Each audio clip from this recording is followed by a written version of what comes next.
नमस्कार मित्रांनो, याप्रमाणे आज खुशीचा तिसरा बड्डे आहे आणि आमच्या इथे एक देऊळ आहे शंकरांचं. तर याप्रमाणे आता हे लोक इथे मंदिरात पाया पडायला आलेत. खुशी बघा आज लय खुश दिसते, आज तिचा तिसरा बड्डे म्हणून.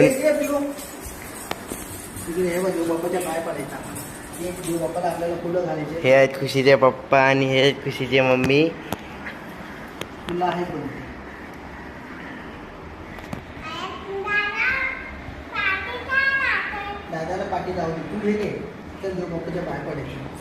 इथे आता हे शंकराचं मंदिर आहे, पूर्ण इकडे आहे. आता हे नंदी बैलांना नमस्कार केलाय. आता गणपती बाप्पा मोरया.